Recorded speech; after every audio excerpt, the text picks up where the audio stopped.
Ragnar, þetta gekk svona ágætlega í fyrri hálfleik en svæðisvörnin í þriðja leikluta, hún setti ykkur alveg út af laginu.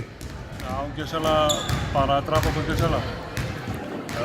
Mjög ánægður margt í fyrri hálfleik, ekki alveg með byrjunina, við byrjum mjög slakar í vörn en bættum svo aðeins upp og var fínt í lokin sko. Það var eitthvað sem kom fyrir okkur í þriðja leikluta sem við þurfum að skoða mjög vel. Nú þið voru með tvær stelpur sem hafa verið að taka mínútur sem eru meiddar en fáðu hérna inn Kamilu Sól, hún átti nú fínan leik. Kamila kom fínt út sko, ég var mjög ánægður með hana og það á ekki muna því þessar stelpur sem kemur alltaf maður í mannstaði sem ég segja og við erum með fullt af stelpur sem koma bara inn og stigu upp fyrir það innar sko. Þannig að það er mjög lélega afturkvæmlega að fara að benda á okkur svoleiðis. Ég ætla ekki að fara í þá áttan.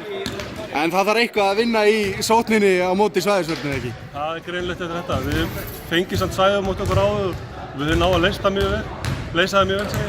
En í dag þá var þetta bara einhver hörmung sem ég þarf bara að fara að leggja mjög vel yfir og skoða hvað erum við að klikka. Við erum að klikka rosalega mörgum stöðum á móti svæðinu. Takk fyrir þetta og gangi ykkur vel í framhaldinu. Takk fyrir.